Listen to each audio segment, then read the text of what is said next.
Hello everyone. जैसे कि सभी को पता है, अभी आईटीपी कोर्स के लिए काउंसलिंग चालू है। कुछ बच्चों का एडमिशन हो गया है, कुछ बच्चों का हुआ नहीं है, और कुछ कॉलेज तो अभी तक अपना रजिस्ट्रेशन भी शुरू नहीं किए, और कुछ कॉलेज ऐसे भी हैं जिनका रजिस्ट्रेशन हो गया है लेकिन अभी तक उन्होंने अपना मेरिट लिस्ट जारी नहीं किया, और कुछ कॉलेज का एडमिशन प्रोसीजर थोड़ा पीछे चल रहा है। तो ऐसे सब माहौल अभी चल रहा है, और इसी माहौल के बीच एक अच्छा सवाल पूछा गया था हमारा ही चैनल का एक सब्सक्राइबर के द्वारा, जो कि मुझे बहुत अच्छा लगा कि ऐसे भी बच्चे सोच रहे हैं। बात ऐसा है कि अगर तुम कोई कोर्स परस्यू करने जा रहे हो तो फिर तुम्हें इतना तो पता होना चाहिए इसके बाद तुम्हें क्या मिलेगा। ऐसा नहीं होना चाहिए कि बस मन हो गया, हमने एग्ज़ाम दे दिया, सिलेक्शन हो गया, ले पढ़ लेते हैं, जो होगा देखा जाएगा। कम से कम तुम्हें इतना तो पता होना चाहिए कि कोर्स के बाद तुम्हें क्या क्या फ़ायदा मिलेगा, मतलब इसके आगे तुम्हें क्या मिलेगा। जैसे कि हमें पता है आईटीईपी, जिसको हम बोलते हैं इंटीग्रेटेड टीचर एजुकेशन प्रोग्राम, जो कि एनसीटीई का नॉर्म्स को फॉलो करते हुए आगे बढ़ रहा है। अभी एनसीईटी 2026 देकर इसका 4th बैच जो है वो ज्वाइन होने वाले हैं।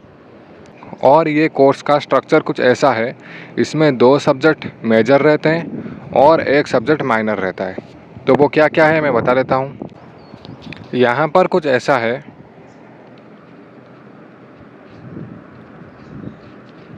एजुकेशन जो है वो एक मेजर सब्जेक्ट रहेगा। उसके साथ तुम जो सब्जेक्ट का अपने हिसाब से चुने होगे, अगर बीए बीएड के हो तो फिर history, geography, political science, English, Hindi, Urdu, इनमें से जो भी चुने होगे वो रहेगा तुम्हारा मेजर। उसके साथ साथ कोई एक सब्जेक्ट का तुम्हें माइनर लेना होगा।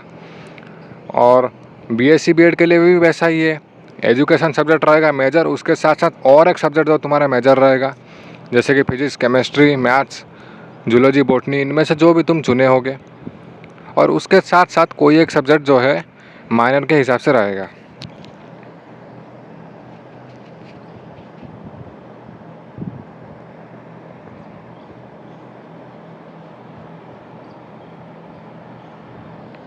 तो इसका मतलब यही हुआ कि एजुकेशन सब्जेक्ट के साथ और एक चूजन सब्जेक्ट जो है तुम्हारा मेजर रहेगा, और कोई एक माइनर रहेगा जो तुम्हें एडमिशन के बाद मिलता है, माइनर स्टार्टिंग से नहीं मिलता।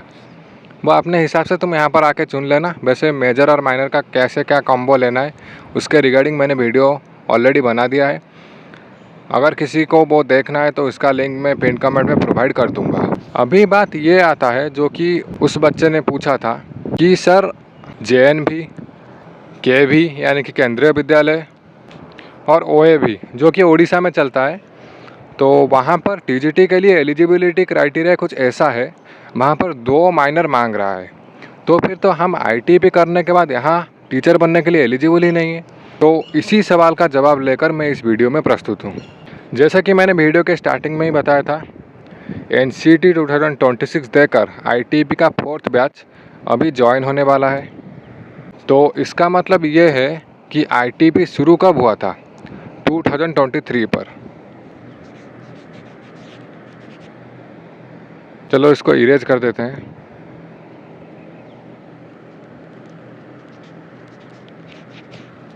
टू 2023 में आईटीपी जो है वो शुरू हुआ था। उससे पहले क्या चलता था, इंटीग्रेटेड बीएड, जिसमें क्या है कि 2 सब्जेक्ट हुआ करते थे माइनर के हिसाब से। आईटीपी में सिर्फ 1 सब्जेक्ट है, उसमें 2 सब्जेक्ट हुआ करते थे।